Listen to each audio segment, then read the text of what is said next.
the embankment of the road. I'm going to read that again. It was pleasant to wake up. You know what? I'm going to start from the very beginning. 2. In Santa Croce with no Baedeker.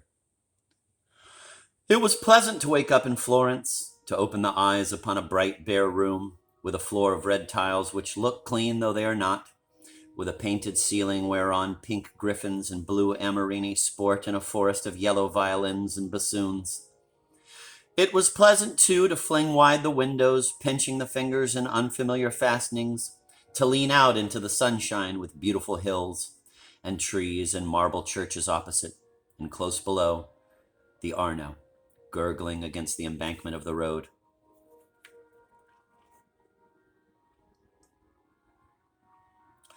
Over the river men were at work with spades and sieves on the sandy foreshore, and on the river was a boat, also diligently employed for some mysterious end. An electric tram came rushing underneath the window. No one was inside it except one tourist, but its platforms were overflowing with Italians who preferred to stand.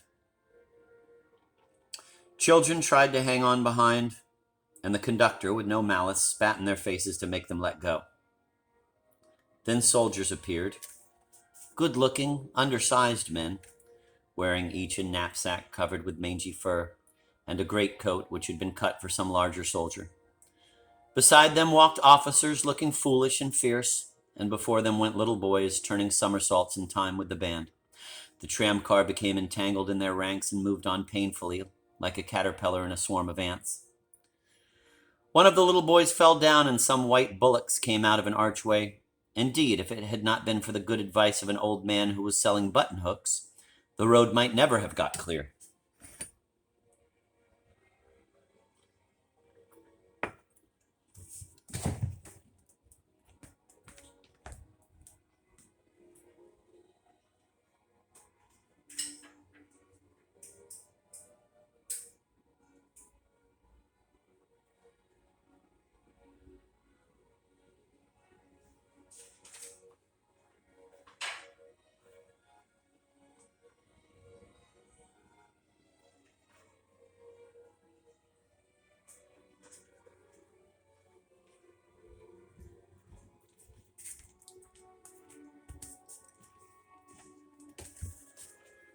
Over such trivialities as these, many a valuable hour may slip away, and the traveler who has gone to Italy to study the tactile values of Giotto or the corruption of the papacy may return remembering nothing but the blue sky and the men and women who live under it.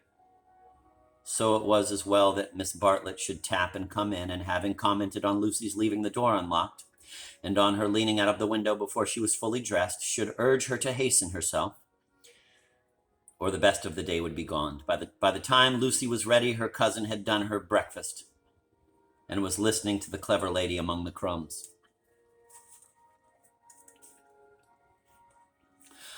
A conversation then ensued on not unfamiliar lines. Miss Bartlett was, after all, a wee bit tired, and thought they had better spend the morning settling in.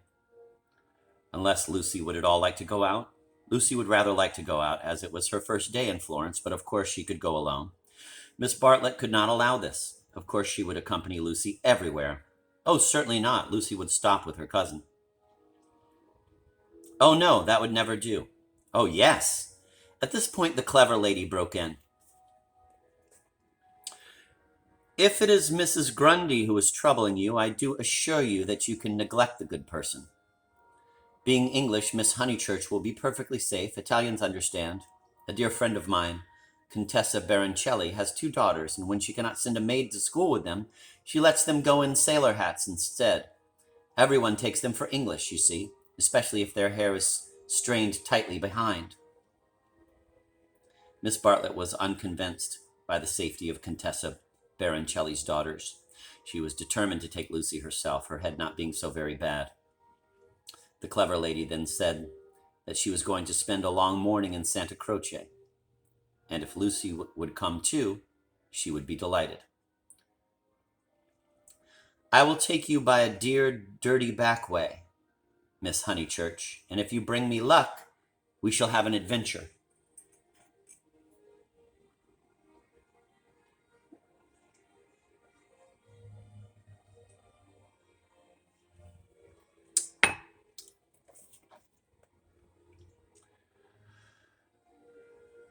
Lucy said that this was most kind and at once opened the Baedeker to see where Santa Croce was. Tut, tut, Miss Lucy. I hope we shall soon emancipate you from Baedeker. He does but touch the surface of things. As to the true Italy, he does not even dream of it. The true Italy is only to be found by patient observation. This sounded very interesting, and Lucy hurried over her breakfast and started with her new friend in high spirits. Italy was coming at last. The Cockney Signora and her works had vanished like a bad dream. Miss Lavish, for that was the clever lady's name, turned to the right along the sunny Lung Arno. How delightfully warm, but a wind down the side streets cut like a knife, didn't it?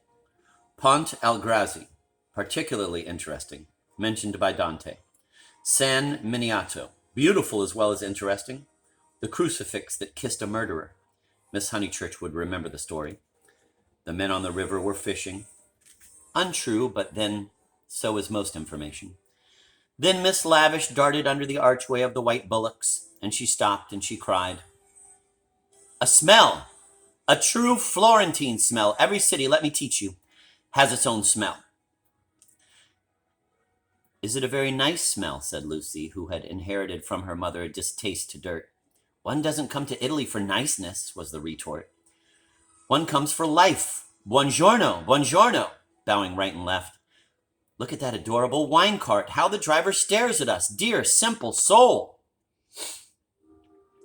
So Miss Lavish proceeded through the streets of the city of Florence, short, fidgety, and playful as a kitten, though without a kitten's grace. It was a treat for the girl to be with anyone so clever and so cheerful, and a blue military cloak, such as an Italian officer wears, only increased the sense of festivity. "Buongiorno! Take the word of an old woman. Miss Lucy, you will never repent of a little civility to your inferiors. That is the true democracy, though I am real radical as well." "There, now you're shocked." "Indeed I'm not," exclaimed Lucy. "We are radicals too, out and out. My father always voted for Mr. Gladstone, until he was so dreadful about Ireland." I see. And now you have gone over to the enemy?" "Oh, please. If my father was alive, I'm sure he would vote radical again, now that Ireland is all right. And as it is, the glass over our front door was broken last election, and Freddie is sure it was the Tories. But mother says nonsense, a tramp. Shameful. A manufacturing district, I suppose." "No, in the Surrey Hills. About 5 miles from Dorking, looking over the Weald." Miss Lavish seemed interested and slackened her trot. "What a delightful part. I know it so well. It is full of the very nicest people. Do you know Sir Harry Otway, a radical if ever there was?" "Very well indeed." "And old Mrs. Butterworth, the philanthropist? Why, she rents a field of us. How funny!" Miss Lavish looked at the narrow ribbon of sky and murmured, "Oh, you have property in Surrey?" "Hardly any," said Lucy, fearful of being thought a snob. "Only 30 acres, just the garden, all downhill, and some fields." Miss Lavish was not disgusted, and said it was just the size of her aunt's Suffolk estate. Italy receded. They tried to remember the last name of Lady Louisa someone, who had taken a house near Summer Street the other year, but she had not liked it, which was odd of her. And just as Miss Lavish had got the name, she broke off and exclaimed, bless us, and save us. We've lost the way." Certainly they had seemed a long time in reaching Santa Croce, the tower of which had been plainly visible from the landing window. But Miss Lavish had said so much about knowing her Florence by heart that Lucy had followed her with no misgivings. Lost, my dear Miss Lucy. During our political diatribes we have taken a wrong turning. How those horrid conservatives would jeer at us. What are we to do? 2 lone females in an unknown town.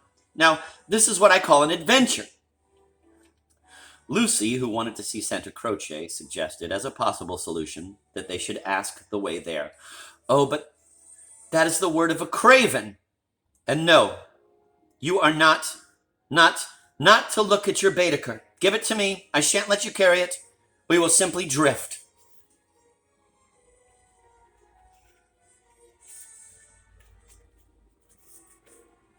Accordingly, they drifted through a series of those gray-brown streets, neither commodious nor picturesque, in which the eastern quarter of the city abounds. Lucy soon lost interest in the discontent of Lady Louisa and became discontented herself. For one ravishing moment, Italy appeared. She stood in the square of the Annunziata and saw in the living terracotta those divine babies whom no cheap reproduction can ever stale. There they stood with their shining limbs bursting from the garments of charity, and their strong white arms extended against circlets of heaven. Lucy thought she had never seen anything more beautiful, but Miss Lavish, with a shriek of dismay, dragged her forward, declaring that they were out of their path now by at least a mile.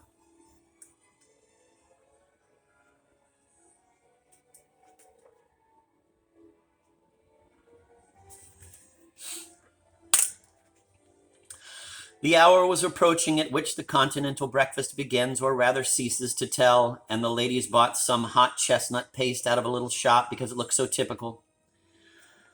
It tasted partly of the paper in which it was wrapped, partly of hair oil, partly of the great unknown, but it gave them strength to drift into another piazza, large and dusty, on the farther side of which rose a black and white facade of surpassing ugliness.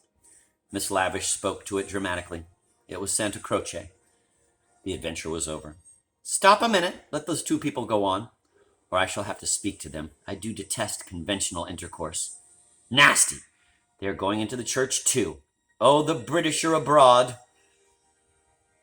"We sat opposite them at dinner last night. They have given us their rooms. They were so very kind." "Look at their figures," laughed Miss Lavish. "They walk through my Italy like a pair of cows.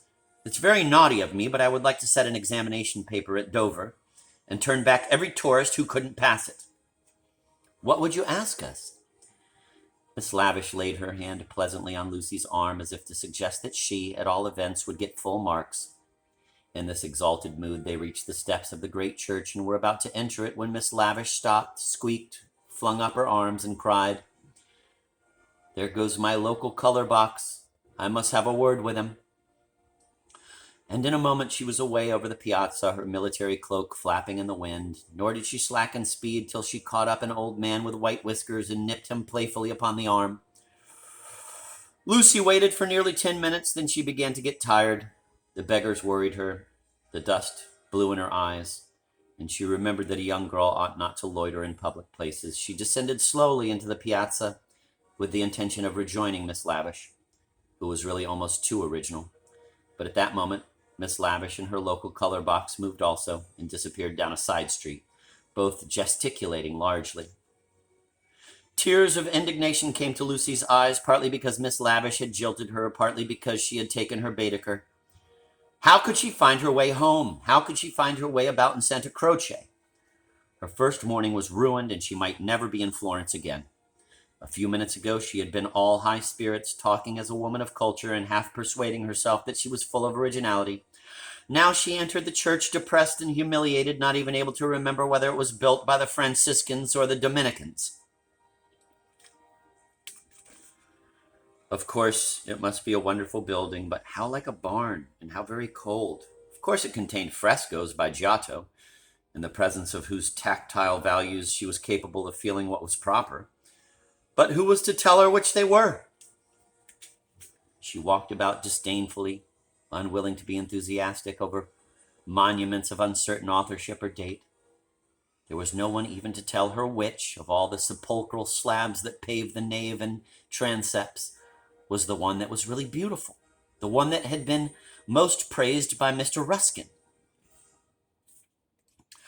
Then the pernicious charm of Italy worked on her, and instead of acquiring information, she began to be happy.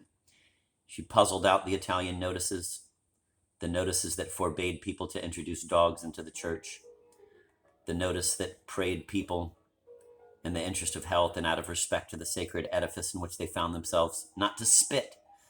She watched the tourists. Their noses were as red as their Baedekers. So cold was Santa Croce.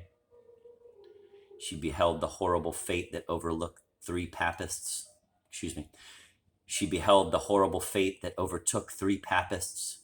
2 he-babies and a she-baby, who began their career by sousing each other with the holy water, and then proceeded to the Machiavelli Memorial, dripping but hallowed. Advancing towards it very slowly, and from immense distances, they touched the stone with their fingers, with their handkerchiefs, with their heads, and then retreated. What could this mean? They did it again and again. Then Lucy realized that they had mistaken Machiavelli for some saint, hoping to acquire virtue. Punishment followed quickly. The smallest he-baby stumbled over one of the sepulchral slabs so much admired by Mr. Ruskin, and entangled his feet in the features of a recumbent bishop. Protestant as she was, Lucy darted forward. She was too late. He fell heavily upon the prelate's upturned toes.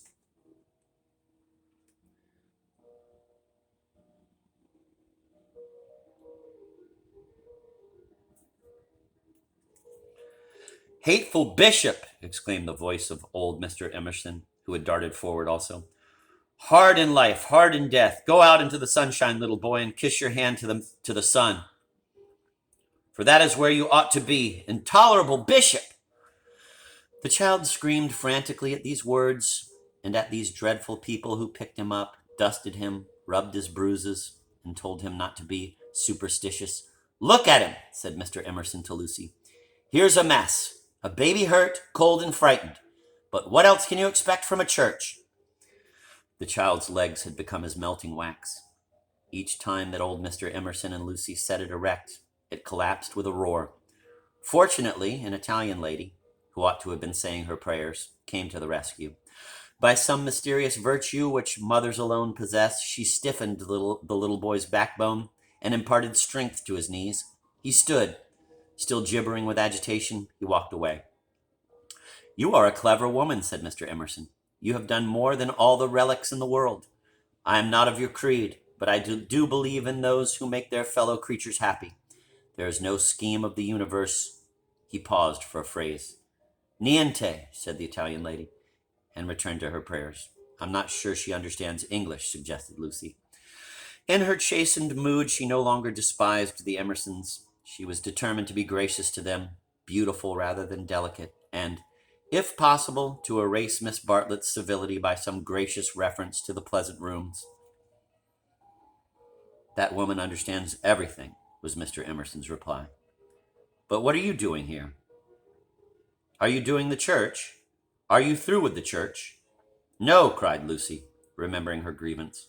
"I came here with Miss Lavish, who was to explain everything, and just by the door, it is too bad. She simply ran away. And after waiting quite some time, I had to come in by myself."